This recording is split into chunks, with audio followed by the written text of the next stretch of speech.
Hello listeners and viewers, technology कितनी advance हो रही है। लोग मंगल ग्रह पे अपना घर बनाने का प्लान कर रहे हैं और चाइना ने तो आर्टिफिशियल मून बना डाला, वो भी अर्थ पे। लेकिन ये सब टेक्नोलॉजी से परे एक ऐसा आइलैंड है जहाँ पे जाना गवर्नमेंट ने बैन लगा रखा है।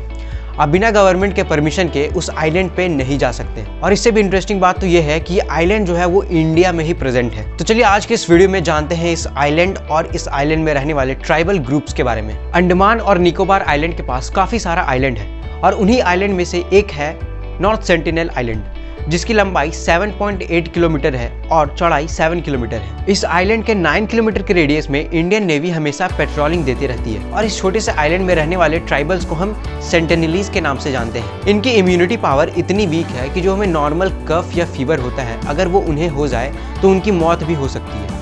ये दुनिया से एकदम अलग, एकदम परे रहने वाले लोग हैं और ये एक रीजन है कि क्यों इंडियन गवर्नमेंट ने उस आइलैंड पे जाने से रोक लगा रखी है। लेकिन इससे भी एक बड़ा रीजन है और उस रीजन को सुनने से पहले मैं आपको एक कहानी सुनाता हूँ। बात है साल 2018 की, जब जॉन एलन चाओ, एक अमेरिकन क्रिश्चियन लड़का, छुट्टियां मनाने जाता है अंडमान और निकोबार आइलैंड और उसे इंटरेस्ट हो जाता है सेनेटलीज को क्रिश्चियन धर्म में कन्वर्ट करने का। वो चाहता है कि सेनेटलीज क्रिश्चियन धर्म में कन्वर्ट हो जाए। नवंबर 2018 को एलन चाओ अपनी पूरी तैयारी कर लेता है आइलैंड पे जाने का, लेकिन वो इंडियन गवर्नमेंट से परमिशन नहीं लेता और वो 2 फिशरमैन को इलीगली 25,000 रुपए देता है और उन्हें बोलता है वो उन्हें जाकर सेनेटल आइलैंड के पास छोड़ दे। दोनों फिशरमैन एलन को वार्निंग भी देते हैं और उसे मना करते हैं आइलैंड पे जाने से, लेकिन एलन किसी की नहीं सुनता और वो आइलैंड पे चला जाता है। वो आइलैंड पे अपने साथ एक वाटरप्रूफ बाइबल भी लेकर के जाता है और सेनेटलीज ट्राइब्स के साथ बात करने की कोशिश करता है, लेकिन वहाँ से उसे कोई भी रिस्पॉन्स नहीं मिलता और वो वापस लौट करके फिर अंडमान और निकोबार आइलैंड पे आ जाता है। एलन चाओ एक बार फिर से सेनेटलीज ट्राइब से मिलने की कोशिश करता है, लेकिन उसके साथ इस बार कुछ ऐसा होता है जिससे उसके होश उड़ जाते हैं। वो कुछ गिफ्ट और एक वाटरप्रूफ बाइबल पिछले बार की तरह इस बार भी लेकर के जाता है ट्राइबल्स के लिए। लेकिन जब वो बाइबल को लेकर के जा रहा था तो एक मेटल का बना हुआ तीर सीधा आकर के उस बाइबल में लगती है, जो उसने अपने सीने के पास पकड़ा हुआ था। और इस हमले का सीधा मतलब ये था कि ट्राइबल्स जो सेनेटलीज हैं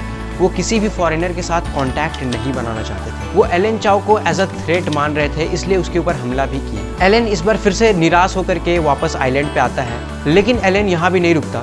17 नवंबर 2018 को एलन अपना 3rd अटेम्प्ट करता है नॉर्थ सेनेटल आइलैंड पे जाने का और इस बार वो फिशरमैन को कहता है कि वो उसे आइलैंड पे ही जाकर के छोड़ दे। एलन के कहने पे फिशरमैन उसे सेनेटल आइलैंड पे जाकर छोड़ देते हैं। कुछ देर बाद फिशरमैन देखते हैं कि एलन चाओ की बॉडी को ट्राइबल्स खींचते हुए ले जा रहे हैं और थोड़ी देर बाद एलन की बॉडी समुद्र के किनारे तैरते हुए मिलती है। कुछ इसी तरह का केस आता है 2006 में, जब 2 फिशरमैन सुंदर राज और पंडित तिवारी को भी ट्राइबल्स बुरी तरह से कुल्हाड़ी से मार देते हैं और एक वार्निंग का साइन देते हुए दोनों फिशरमैन की बॉडीज को लटका दिया जाता है एक स्केयर क्रो बना करके। और बाद में जब इंडियन कोस्ट गार्ड का हेलीकॉप्टर रेस्क्यू के लिए जाता है, जब दोनों की बॉडीज ले जाने के लिए, तब उन पर भी हमला कर दिया जाता है और वो मिशन वहीं पे फेल हो जाता है। अभी तक की 2 केसेस आई है वहां से, एक वो फिशरमैन की और दूसरा एलन चाओ की, और दोनों में से किसी का बॉडीज को ट्राइबल्स ने वापस नहीं किया। और ये एक बड़ा रीजन है कि क्यों इंडियन गवर्नमेंट ने बैन कर रखा है नॉर्थ सेंटिनल आइलैंड पे जाने से, और इसी वजह से इंडियन नेवी भी पेट्रोलिंग देती रहती है कि कोई गलती से कोई फिशरमैन या कोई बोट जा करके नॉर्थ सेंटिनल आइलैंड पे ना लैंड करे। तो यहाँ सिंपल सी बात यह है कि हमें उन ट्राइबल्स के